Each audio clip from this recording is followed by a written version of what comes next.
This is the Investor Connect podcast program. This is Hall T. Martin. I'm the host of the show, in which we interview angel investors, venture capital, private equity, family offices, and many other investor groups for startups and growth companies. I hope you enjoyed this episode. Thank you for joining us.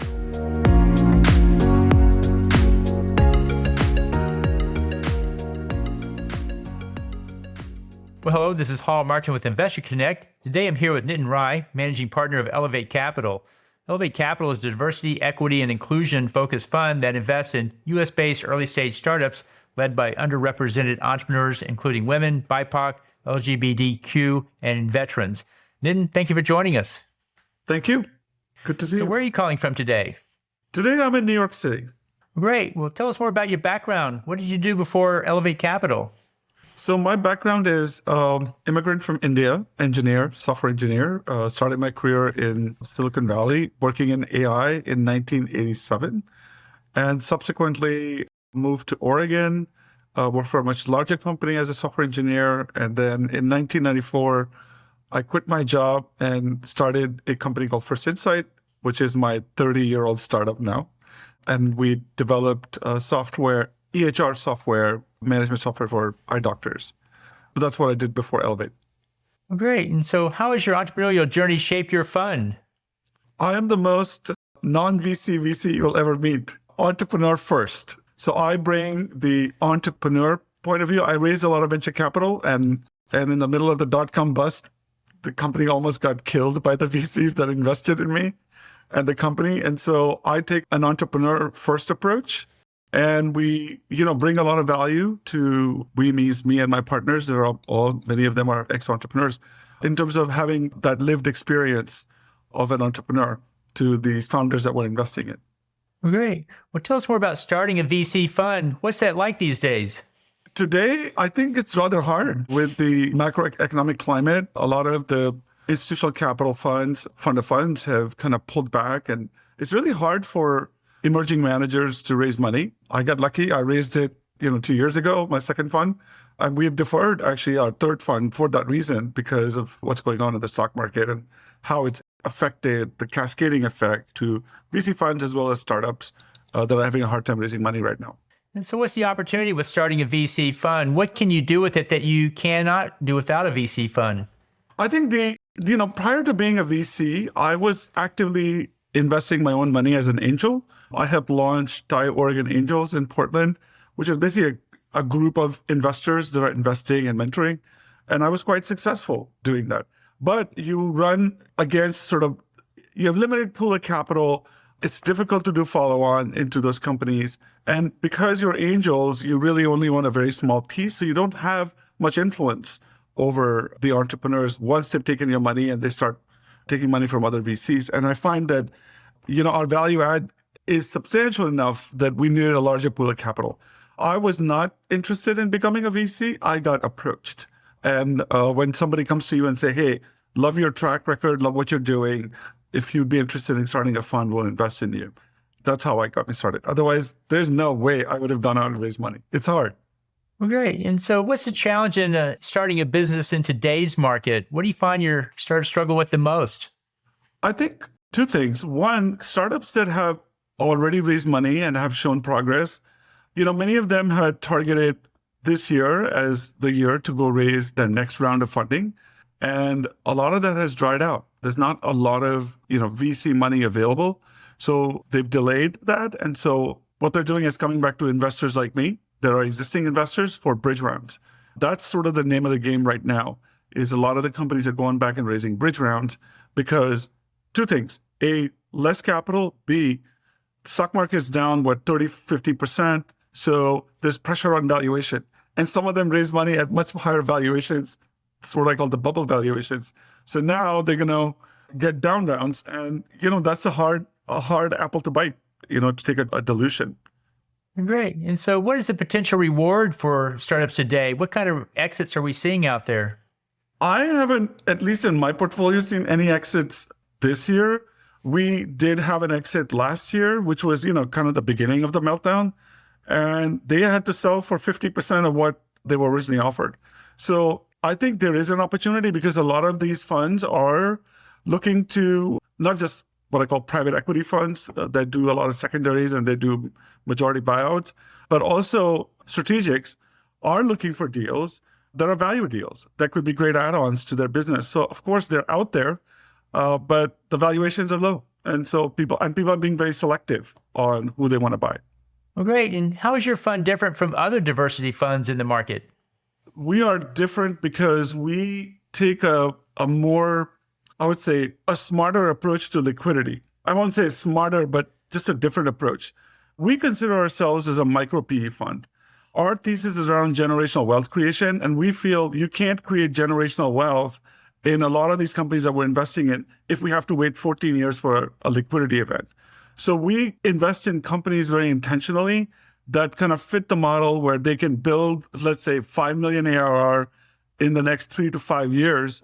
And at that point, we socialize them with private equity funds, growth equity funds, or strategics that might be willing to do either a secondary or a full buyout where we can get out, get our money out, maybe 3 to 5x in 3 to 5 years, and then also offer secondaries to these founders so they can get a first bite at the apple. And eventually, they might get a second or third bite at the apple. But our approach is we want to return capital back to our investors at a much faster rate because all that money then gets recycled and reinvested in future funds. So for instance, our first fund, which is a $10 million fund that we launched in 2016, we've already returned $12 million back to our investors. And what's the more important metric there that we look at is generational wealth creation.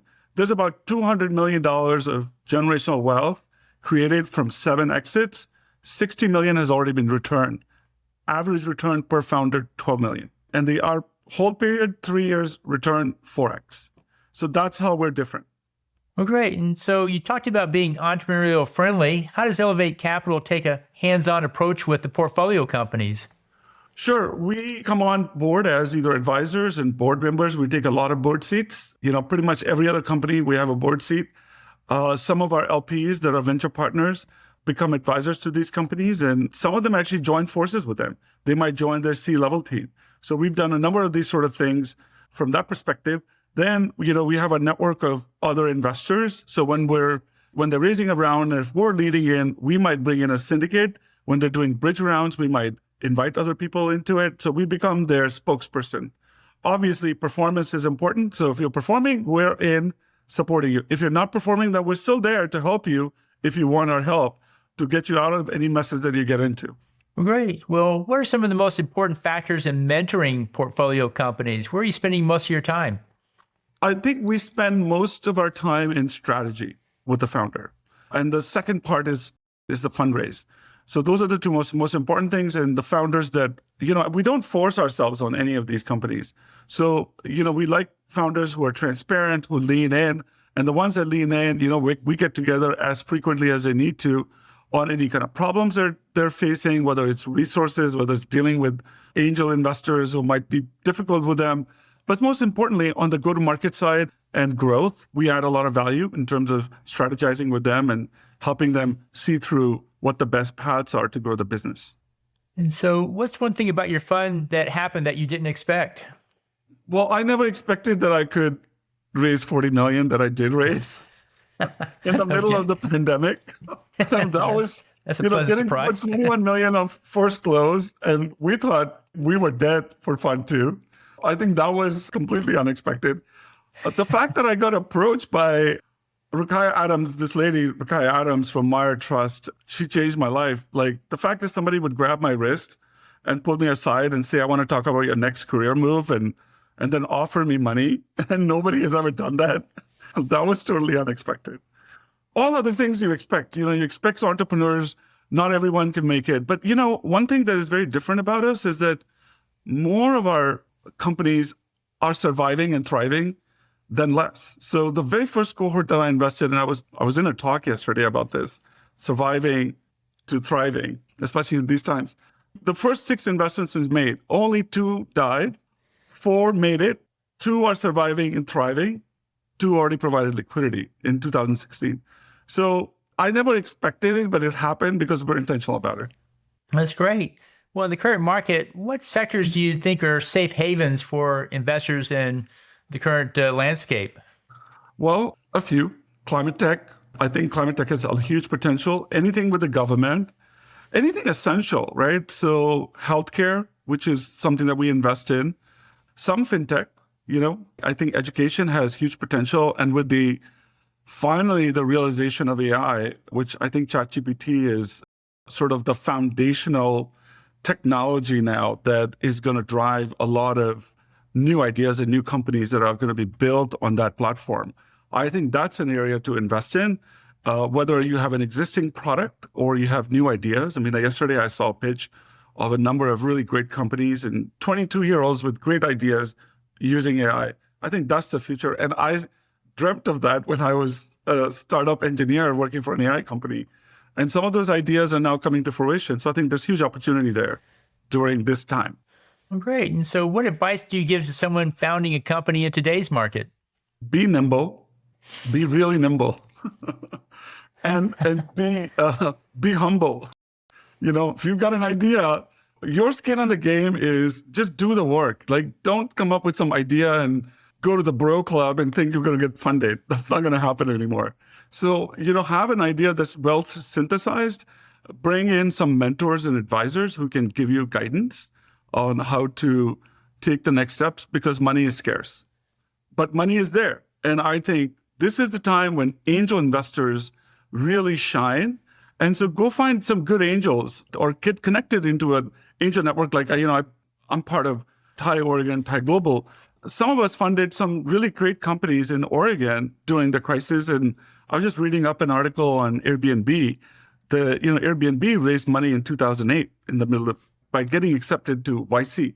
Just go in that direction and don't think with your idea, you're going to raise $10 million for a $50 million pre-money valuation with a piece of paper. That's not going to happen.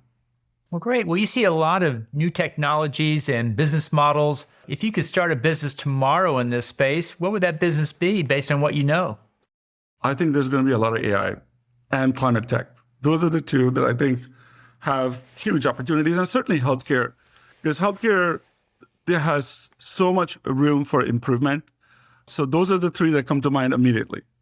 Great. Well, in the last few minutes that we have here today, what else should we cover that we haven't? I would say just what's going on right now, right? I think there's a lot of doom and gloom. People talk, a lot of media is talking about doom and gloom. And I just want to say that this isn't anything new, right? Every 10 years, we go through this cycle. There's a bubble, the bubble bursts, and then, a lot of companies go away, a lot of disruption happens. But in the disruption is when a lot of the new ideas get formed and the next generation of great companies are created. So my advice out to the entrepreneurs or to community at large is don't think the world has come to the end. I think there's more to happen. And I think the US is the best place to start a company. And this is the best time to start a company. So take a risk, That's great. Well, so how best for listeners to get back in touch with you? They can reach to me at my email, nitin@elevate.vc. Great. Oh, and one more thing I wanted to add. One more thing. Sure. To the investors, to the institutional investors, this is the time to invest in funds like us. So, now is the time because there's a lot of great companies at great valuations. A lot of new ideas going to pop. So don't hold back. Get back in the game again. That's great. Well, great. We'll put the contact details in the show notes. I want to thank you for joining us today, and we hope to have you back for a follow-up again soon. Sure. Thank you, Hal. Have a great day. Investor Connect helps investors interested in startup funding. In this podcast series, experienced investors share their experience and advice. You can learn more at investorconnect.org. Paul T. Martin is the director of Investor Connect, which is a 501c3 nonprofit dedicated to the education of investors for early-stage funding. All opinions expressed by Hall and podcast guests are solely their own opinions and do not reflect the opinion of Investor Connect. This podcast is for informational purposes only and should not be relied upon as a basis for investment decisions.